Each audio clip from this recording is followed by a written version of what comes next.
আমি আমি কি ঠিক করছি? রাফি ঠিক আছে তো আমার? এবং এই পাশে আরেকজন যিনি বসে আছে অলরেডি লিচুর বাগান দিয়ে তো পাগল করে রেখেছে সবাই। সাবিলা তো লিচুর বাগান দিয়ে তাণ্ডব লাগিয়ে দিয়েছে, পাগল করে দিয়েছে সবাইকে। আসলে সাবিলার আমার কাছে, আমি আগেও কয়েকবার যখন দেখা হয়েছে আমি তখনও বলেছি যে সিনেমা করো না কেন, সিনেমা করো। আর আমার কাছে না এই বিষয়টা কেমন শুনতেই ভালো লাগে না যে বড় পর্দা ছোট পর্দা।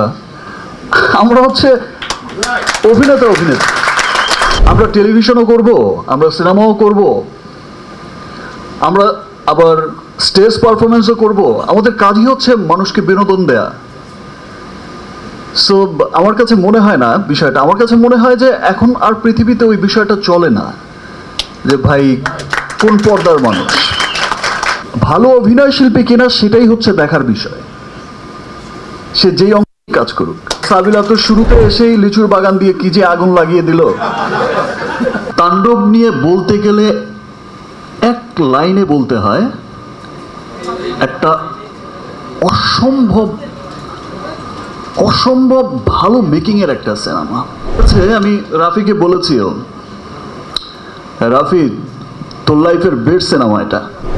বিকজ এখন শুধু আমাদের দেশেই যে সিনেমাটা চলে তা তো না, এখন ওভারসিজেও পৃথিবীর বহু দেশে যেখানেই বাঙালি আছে সেখানেই আমাদের সিনেমা যাচ্ছে। এবং খুব মানে চলার জন্য চলা না, অফিসিয়ালি রিলিজ হচ্ছে। এবং ওভারসিজ থেকেও কিন্তু চমৎকার একটা বিজনেস আসছে, সেটা America, Canada, middle east, Europe, England, Australia, পুরো পৃথিবীময়। আমি তো দেশের বাইরের অনেকগুলো দেশের যখন থিয়েটারের সিনেমাগুলো দেখি যে এরকম উপচে পড়া ভিড়, তখন আমার মনে হয় যে ইয়েস, একদিন বলেছিলাম যে পুরো পৃথিবীতেই দাপটের সাথে চলবে আমাদের সিনেমা। আমি ডাবিংয়ে যখন ডাবিং করেছি আর দেখেছি সিনেমা, তখনই আমার কাছে মনে হয়েছে ইয়েস, কি বানালো। তাণ্ডব কিন্তু অসম্ভব পরিশ্রমের একটা সিনেমা।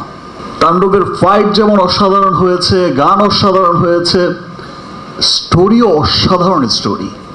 আমি তাণ্ডবের শিল্পী হয়েও আমি মন্ত্রমুগ্ধের মতো দেখেছি। Wow, what a film! দেখেই মনে হয়েছে কি চমৎকার সিনেমা। এবং তাণ্ডবে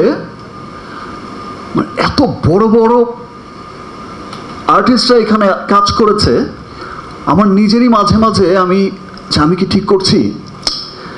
রাফি ঠিক আছে তো আমার?